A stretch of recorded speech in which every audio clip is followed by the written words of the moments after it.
Video game mascots have been around nearly as long as video games themselves. Starting in the 1970s with games like Pong, simple shapes in video games have evolved along with the medium to a wide range of highly graphical and colorful characters. Nintendo and its mascot Mario have become synonymous with video games and are household names. Other companies like SEGA made their own mascot to compete against Mario in the console wars of the 80s before starring in a game together at the Olympics. Many major developers and even indie games have been defined by their characters, who eventually became their mascots as a result of their design, personality, and attachment. Over the years, improvements in technology and a shift to a more mature audience led to the decline of cartoonish mascots in favor of characters like Master Chief and Kratos. But thanks to a resurgence in platformers, characters like Crash and Spyro have seen a return in remasters and new games. However, not all mascots have received the same treatment, and a few have gone underappreciated for far too long.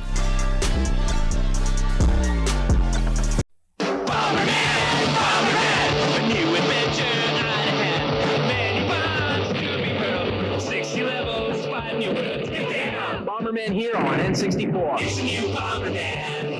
Outside of developing the majority of the Mario Party games, Hudson Soft is best known for developing their own iconic character, BomberMan. Initially introduced to audiences in 1983, BomberMan has starred in over 70 games across multiple platforms, but has fallen out of favor since the developer shut down. Hudson Soft originally started as an electronic parts store before they began to develop their own games. They found success as a third-party developer for Nintendo with BomberMan when it was released on the Famicom in 1985. Hudson Soft reworked their original PC BomberMan game into the more recognizable BomberMan that is known today. A simple maze game that featured a blue and white character that dropped bombs to take out enemies and clear blocks for power-ups. While BomberMan games were consistently released, they went from full retail games to digital downloads on mobile and consoles. Hudson Soft had some promising projects in the works, but they were cancelled after Konami acquired the developer in 2012. It wasn't until 2017, now under Konami's development, that BomberMan saw a new home release as a launch title on the Nintendo Switch. Although Super BomberMan R featured the classic BomberMan gameplay, a story, and bosses, it lacked when it came to the multiplayer options. Unlike the digital download BomberMan Live that was released in 2010 with online multiplayer, more customization, and at a budget price, Super BomberMan R released at a full retail price. BomberMan was never really about the story and is remembered for its multiplayer madness that came with trying to blow up your friends. Konami later released an online-only version of Super BomberMan R in 2021 as a free-to-play game, but it locked premium content behind a paywall. However, the game is set to shut down at the end of 2022, with Konami focusing on new projects. Given the popularity of Battle Royale games, BomberMan would make a great fit for the genre as a standalone multiplayer game that isn't pay to win. We bought my son Brian several MegaMan games over the years.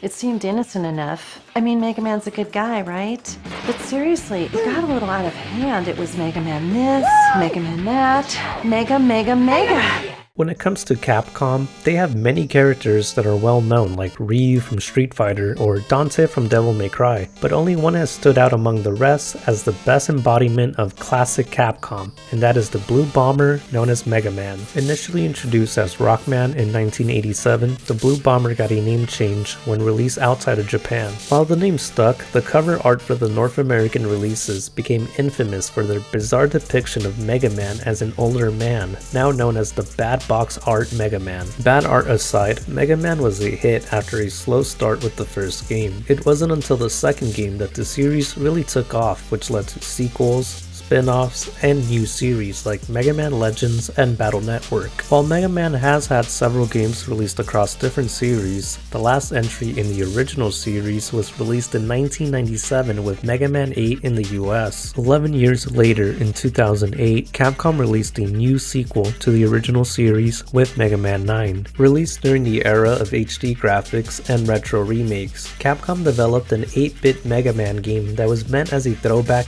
to the original games as a downloadable title. After starring in different genres in games like Mega Man Soccer, Mega Man 9 was a return to roots for the Blue Bomber, which featured the classic gameplay and graphics that made Mega Man popular. It did well enough that a sequel in the same style was released in 2010 with Mega Man 10. Outside of compilations like the Legacy collections, there weren't any new Mega Man games released for a while. The only major appearance was a spot in Super Smash Bros. Along with a few other underappreciated characters. Coincidentally, Capcom did follow up with Mega Man 11 in 2017, just in time for the series' 30th anniversary. It moved away from the retro look and featured a new 2D 3D art style. While it's great to see a new entry in a long-running franchise, there's several other Mega Man series that haven't received a new entry in years. It's big! It's got huge teeth, a big beak, bulgy eyes, feathers, fur everywhere. Yeah, and pigs can fly. No, bears can fly! Bad guys beware! Here comes Banjo Kazooie! The fifth generation of video games that included notable consoles like Sony's PlayStation and the Nintendo 64 was the transitional era from 2D to 3D graphics. Games like Super Mario 64 showed off how games could look and play in 3D. It became the blueprint that many other developers tried to copy, but only a few succeeded in making a game nearly as good. Initially introduced in 1997, Banjo the Bear actually appeared in Diddy Kong Racing before starring in his own game. Released in 1998 on the Nintendo 64, Banjo Kazooie was Rare's take on the 3D platformer that introduced the bear and bird duo. Although not as successful as their previous work like the Donkey Kong Country series, Banjo Kazooie did well enough commercially and critically as a new IP to warrant a sequel in 2000. After the release of the sequel, there weren't any major Banjo Kazooie games besides handheld games. Fans would have to wait longer after Rare was acquired by Microsoft. This led to the cancellation of some projects like Donkey Kong Racing for the GameCube. Rare became a first-party developer for Xbox consoles, with games like Grad by the Ghoulies and Viva Pinata. It wasn't until 2008 that Rare released a new entry in the Banjo-Kazooie series with Banjo-Kazooie Nuts and Bolts. Although it was a new Banjo-Kazooie game, it wasn't what fans expected. The game received mixed reception because it changed the focus from platforming to creating and racing vehicles. Rare hasn't revisited the series since then, but that hasn't stopped Banjo and Kazooie from making guest appearances in other games. They made their way into Sonic and SEGA All-Stars Racing as a racer and Smash Bros. Ultimate as one of the only brawlers developed by a Western studio. This is Rayman. This is a man called Ray. Rayman is the star of the action-adventure game Rayman 2. Ray is not. Rayman can shoot, swim, swing, fly, and even water ski.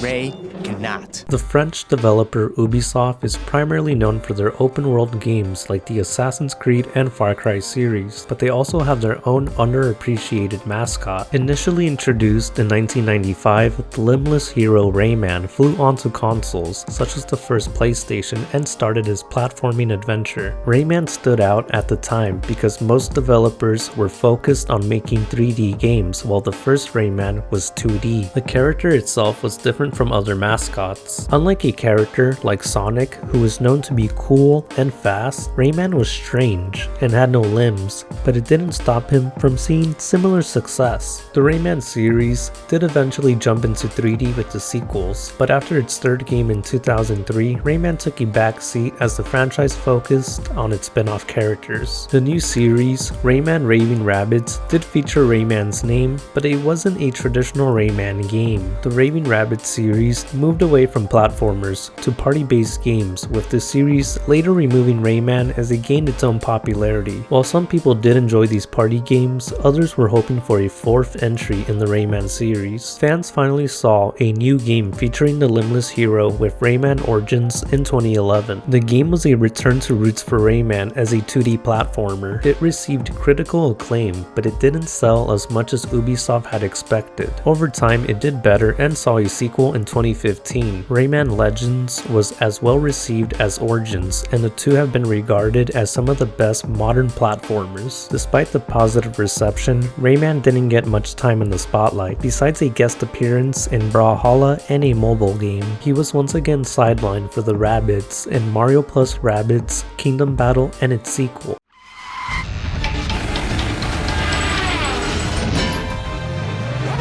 Just what I need. Another little bald guy.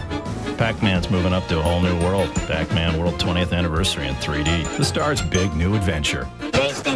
Mario and Nintendo are household names thanks to their popular characters and video games that span over decades. But before Mario, there's one other character that is widely recognized as the first major mascot in video games. Initially introduced to arcades in 1980, Pac-Man is the original video game mascot developed by Namco, which continues to serve as their mascot to this day. Namco wanted to make a simple character that would appeal to a wider audience, as most other games were seen as violent. Not only did Pac-Man succeed by appealing to more women, but in general also helped popularize video games throughout the 80s. Outside of nostalgia, many people still play Pac-Man thanks to its popularity with perfect score chasers and world record breakers. In the 40 years of Pac-Man's history, most of his games have been variations of the classic arcade maze action, but a few games have featured Pac-Man in different genres. One of the more notable spin-offs was Pac-Man World, a 3D platformer released in 1999 on the PlayStation. Although previous games had experimented with the Pac-Man formula, this was the first time that Pac-Man was featured in a fully 3D environment while retaining some familiar mechanics and introducing new ones. The series was well received for its new gameplay, but hasn't been seen since the last entry in 2005. Over the years, Bandai Namco has tried new things like modernized versions with Pac-Man Championship Edition in 2007 and attempted a reinvention with Pac-Man and the Ghostly Adventures in 2015. After the Ghostly Adventures failed to take off, Bandai Namco started to focus on releasing classic compilations and merchandise. While these are great collections for new and old fans, they ignore an entire era of Pac-Man's history and stall potential new series. If it weren't for Super Smash Bros. Or a guest appearance in Mario Kart Arcade, Pac-Man would be relegated to re-releases. As one of the most iconic video game mascots, Pac-Man has received frequent releases, but he deserves to see something new outside of the maze formula or the occasional compilation every once in a while.